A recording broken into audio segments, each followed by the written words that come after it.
Welcome back. While the overall crime statistics announced yesterday showed that murder figures have gone down, an alarming rise in attempted murder cases against children has caused concern. To help us further unpack the increase, we are now joined by Child Protection and Development Specialist Luke Lamprecht. Luke, very good evening to you. Thanks for joining us this evening. Again, quite alarming figures. I mean, we saw that murder rate has decreased by nearly 10%, but the killing of 273 children, I mean, as I said, that's still a scary number, and the increase in attempted murder cases against children, meaning that the murder rate could have been even higher if those increased attempts were successful. What stood out for you out of yesterday's crime statistics? Oh, thanks, Marcel. I think the first thing is that when we look at the stats, they release statistics of children ranging in age from 0 to 17. So that's, that's a constitutional definition or, a Children's Act definition. And as a result, we have to break them down a bit. So the increase in attempted murder, for example, if you looked at young men assaulting one another, I'm talking about young people from, say, 14 to 17, you would think in your mind that there's been an increase in the level of violence between young men, or there's been an increase in the level of violence between young men of 17 and young girls of, say, 14 or 15 in terms of their criminal capacity. That's a very, very different statistic from the statistic where you have a mother who has just given birth to her child and beats that child and attempts to murder the child, or a mother or father who kills their child between the ages of 0 and 5. So we need to think about these increase in attempted murder in children related to what age they are. And we need to break them down to think about what does that say about our society in terms of the vulnerability of children at different stages of development, because the attempted murder of a neonate compared to the attempted murder of a 17-year-old are very, very different things. Yeah, and that's quite interesting to distinguish between the two as well, because a question would be, who's attempting to kill children? And as you are unpacking this here, what I'm hearing you saying is that there is a group or sects where it's that group between 14 and 17, and with the boys and the young girls as well. And we've seen some of those videos, Luke, online where in school incidents, where we see young girls beating each other up, or whether it's young boys as well.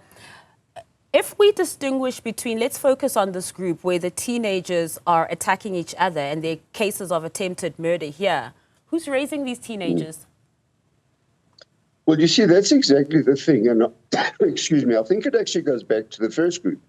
So the worst start that anybody can have in life is being unplanned and unwanted. So in the research that I'm doing with forensic pathology, we see babies, so neonates, are mostly murdered by their mothers who are in their 20s. We see that children under the age of 5 tend to be murdered more by their mothers, but the mothers tend to be slightly older. But if you look at how they are then raised, so say they do survive that early life where they're unplanned, unwanted, unbonded children with poor attachment and, as a result, big personality problems, we need to see violence as a mental health problem.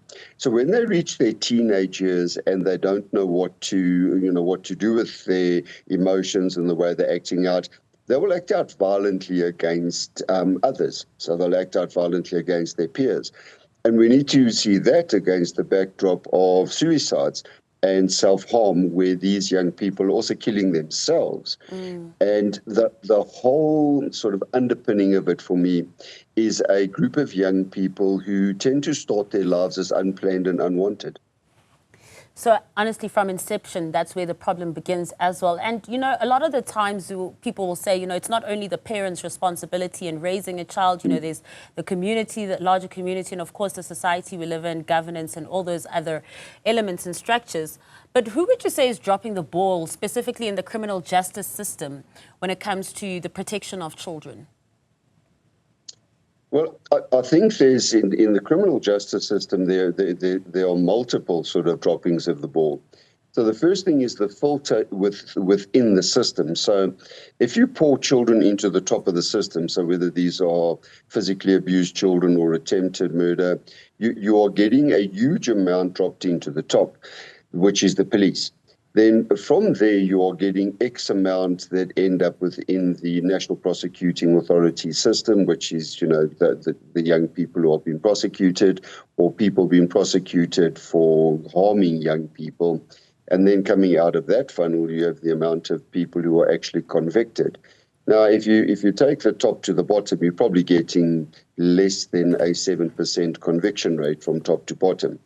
So the criminal justice system really is not the solution to this, because we don't want to be dealing only with young people who either have committed offences against each other or young people against whom offences have been committed as the only way to enter the system. Because it's almost, that old saying where you're sort of closing the door after the horse has bolted. We need to, stop at the inception, the reasons for young people being murdered or there being attempted murders of young people. The criminal justice system is not the answer to this problem. Yeah, and while we're also talking about the criminal justice system as well, there are cases that are currently in the media of the first incident that you're mentioning, the first kind of case that you get where it will be a young mother who either sells a young baby or kills a young baby. There's a case right now in the media that's also doing the rounds of a 2-year-old twin child where the mother allegedly also was involved in some shenanigans there. Are you finding that the more we are getting financially constrained as well, the more the economy becomes a little bit more depressed as well, that more and more of these incidents of these abandoned babies who end up dead also occur? Look, there's no doubt there's a link to poverty. The one thing we know about poverty is it limits opportunities. So right from the conception of the child, where, for example, I had a 15-year-old referred to me, who was referred to me by the court because she had been charged of murder by the court. And the facts of that matter were that there was a blesser, and the blesser, who was in his 50s, was having sex with a 15-year-old, and that young person fell pregnant. And then the blesser, when that child started showing, started paying for the illegal abortions, that we see advertised on street poles, sort of all over the country. And because the child was post 26 weeks and took a breath on their own, that child was charged with the murder of her child. Now, without poverty, we wouldn't have the need for that level of transactional sex. And as a result, those unplanned, unwanted children and the violence that goes with it would not occur as much. So there's no doubt that it's linked to financial resources. And Luke, just on that example that you're giving now of this incident with the 15-year-old and the blesser as well, and of course we did mention that, the problem is not solely restricted to the criminal justice system, but in a case like that, when a 50-year-old man is having sexual relations with a 15-year-old, that is clearly a case of statutory rape and it's illegal. And now this child has been charged for this. What happens to the case of that 50-year-old man, aka the blesser? So there was actually two very interesting things that happened in that case. Firstly, she refused to name the blesser because there was a level at which if the financial resources of the blesser was removed, that would impact on the rest of her family. And the second component, which I found, from a criminal justice perspective, very interesting, was that the way that the illegal termination of pregnancy operators work create another problem. I mean, they will, you see their cell phone numbers on the street poles, but what they do is you phone them, they will come and fetch you in a car, and they will give you medication that will cause you to give birth to a premature baby, and they will tell you that baby will be dead. And when that baby is discarded, I mean, we're getting about 20 of these babies on the streets of Joburg a month at the moment. And, the difficulty is we can never find either of the two. So the person who impregnated the child we can't find, and then the people that gave the child the illegally dispensed the medicine to illegally terminate the pregnancy, we can't find them either.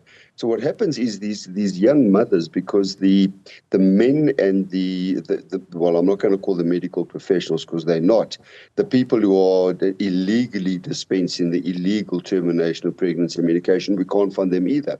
So unfortunately, you end up in a position where these young women are the ones who end up facing the consequences of a much broader social problem involving adult men largely. Yeah, that's such a scary scenario. So to think it's almost a helpless situation as well, because if the young mother or the young girl doesn't divulge that information and they don't want to, you cannot force it out of them. Well, look, it's impossible. Unfortunately, the way the criminal justice system works is that all evidence given in criminal justice is given viva voce, in other words, via voice.